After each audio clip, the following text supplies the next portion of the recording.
So I've got Joe Norris, who provides daily horse racing tips from Getyourtipsout. And today's video is about Newmarket Racecourse tips and predictions. So every single time there's racing that happens at Newmarket, if you click the link in the description, there's a page that provides a tip in every single one of the races at Newmarket. So today's video, Joe, is more about the Rolling Mile track, not the July course, though the Rolling Mile Newmarket Racecourse track. Is there anything that influences you or any data that you look at with regards to what influences you for tips and predictions of a winner at Newmarket Rolling Racecourse?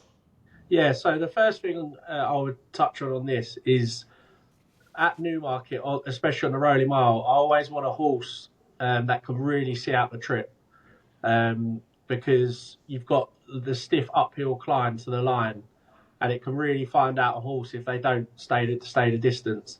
Obviously, it's a wide galloping track, so you sort of want a long striding horse. But one of the key things to note is the dip. There's a dip. I think it's about a furlong out, where the horse can get really unbalanced. So you need a horse that's a galloper, out and out galloper, but they've got to be well balanced. And this is where it often catches out sort of inexperienced horses. They can sort of be, so many times I've seen a horse travelling well, hits the dip, gets lost, and then loses 3-4 lengths before running on again. So It's definitely something that you need to recognise when having a bet there.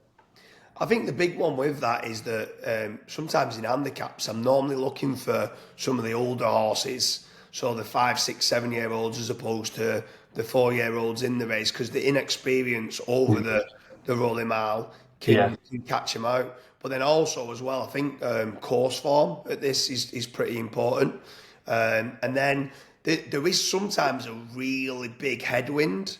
So I generally like on the pace bias horses in behind and then they come with the run, because like you said, they have to be able to see out the trip properly.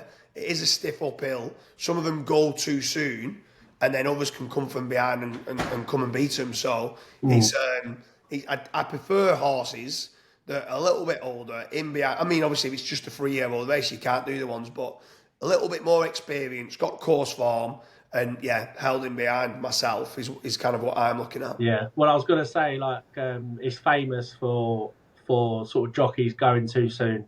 Yeah. You want to wait, thinking back through the years, I remember Soul Power with Richie Hughes, when he just held up, and then he just waited to the last possible moment and then just burst through. Yeah. I mean, the tick list is a horse that stays the trip well, a horse that can handle the dip. So, looking at course form, you could look at a horse that's ran well at places like Epsom, places like that, where it's undulating. But I mean, this is the issue you've got with races like the Guineas. When they're so young and inexperienced, the best horse might not always win that race. It all comes down to how they can sort of handle the track. Yeah, for sure. So anyone who's watching this, is there anything that you look at when you're looking for tips or placing a bet at Newmarket Rolling Mile Racecourse? Leave a comment in the comment section.